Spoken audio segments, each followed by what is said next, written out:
नमस्कार मुलांनो, leaf forward कडून मी आहे तुमची होस्ट आणि दोस्त स्वरूपा आणि आपल्या आवडत्या सॅटर्डे स्टोरी सेशन मध्ये तुमचं खूप खूप स्वागत आहे. आज आपण बालभारती माय इंग्लिश बुक या इयत्ता 3च्या पुस्तकातील एक मजेशीर गोष्ट पाहणार आहोत. या गोष्टीत नक्की काय असेल बरं? आज आपण द काइंड कोंडिबा ही गोष्ट जाणून घेऊया.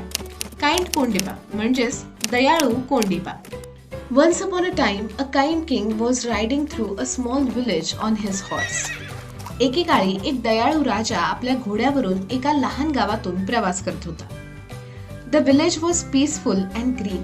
ते गाव शांत आणि हिरवेगार होते. As the king passed by, he saw an old man named Kondiba. आणि राजा तिथून जात असताना त्याला कोंडिबा नावाचा एक वृद्ध माणूस दिसला. Kondiba was digging a hole in the soil of the field. Kondiba शेतातील मातीत खड्डा खोदत होता. The king stopped his horse and said politely, "Good morning, Kondiba." राजाने आपला घोडा थांबवला आणि नम्रपणे म्हणाला, "सुप्रभात Kondiba." Kondiba smiled and replied, "Good morning, king." Kondiba हसला आणि म्हणाला, "सुप्रभात Maharaj." The king looked curious and asked, "What are you doing?" राजाला उत्सुकता वाटली आणि त्याने विचारलं, "तू काय करतोयस?" Kondiba answered calmly, "I am planting a tree." कोंडिबाने शांतपणे उत्तर दिले, "मी एक झाड लावतोय." The king asked again, "What tree is this?" राजाने पुन्हा विचारले, "हे कोणतं झाड आहे?" Kondiba said happily, "It is a mango tree." Kondiba म्हणाला, "हे एक आंब्याचे झाड आहे." The king was surprised and asked, "When will it bear fruit?" राजाला आश्चर्य वाटलं आणि राजाने त्याला विचारलं, "अरे पण याला फळे कधी लागतील?" Kondiba replied, "after many many many years." कोंडिबाने उत्तर दिले, "अनेक अनेक वर्षानंतर." The king looked at Kondiba and said kindly, "Kondiba, you look very old. How will this tree be useful to you?"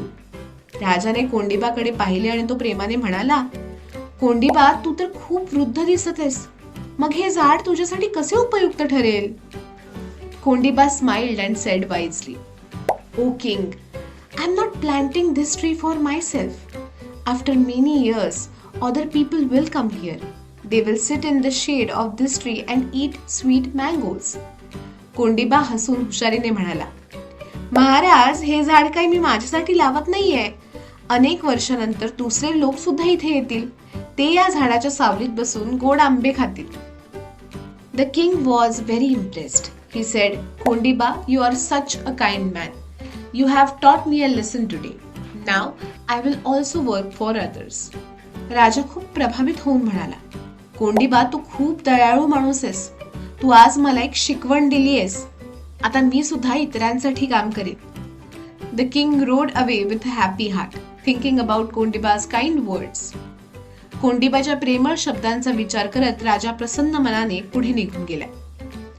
Moral: good deeds done for others make the world a better place. We should think about the future and help people selflessly. म्हणजे काय तर दुसऱ्यांसाठी केलेली चांगली कामे जगाला एक चांगले स्थान बनवतात.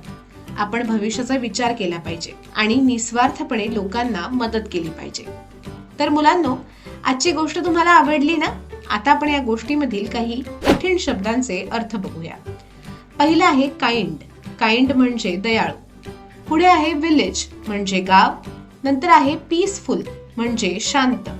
नंतर आहे ग्रीन म्हणजे हिरवेगार. पुढे आहे डिग म्हणजे खोदणे. पुढे आहे होल म्हणजे खड्डा. पुढे आहे पोलाइटली म्हणजे नम्रपणे. नंतर आहे क्युरियस म्हणजे उत्सुकता. पुढे आहे सरप्राईज म्हणजे आश्चर्य वाटणे. वाईज म्हणजे हुशार. इम्प्रेस म्हणजे प्रभावित.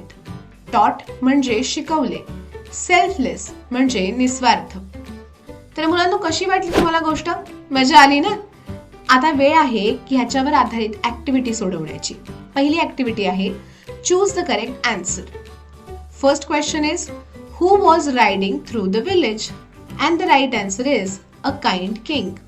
Next, what was the village like? And the answer is peaceful and green. Next, what was Kondiba doing near the road? The right answer is digging a hole. And the last question is, which tree was Kondiba planting? And the right answer is mango. Now let's do the second activity. Fill in the blanks. First is, the king was riding on his dash. And the right answer is horse. Next, Kondiba was an dash man. And the right answer is old. Next, Kondiba planted the tree near the dash. And the right answer is road. And the last one, people in the future will sit in the dash of the tree. And the right answer is shade. मुलांनो, कशी वाटली तुम्हाला ही गोष्ट? मजा आली ना? आजच्या session मध्ये आपण द काइंड कोंडिबा ही गोष्ट बघितली, त्या गोष्टीचा अर्थ समजावून घेतला आणि त्यावर आधारित काही कठीण शब्दांचे अर्थ सुद्धा पाहिले आणि ऍक्टिव्हिटी सुद्धा सोडवल्या. दर शनिवारी आपण अशाच मजेशीर गोष्टी, कविता आणि नवनवीन शब्द तुमच्या बालभारतीच्या पुस्तकातून शिकणार आहोत. आजचं सेशन तुम्हाला कसं वाटलं ते कमेंट मध्ये आम्हाला नक्की सांगा. भेटूया पुढच्या सेशन मध्ये.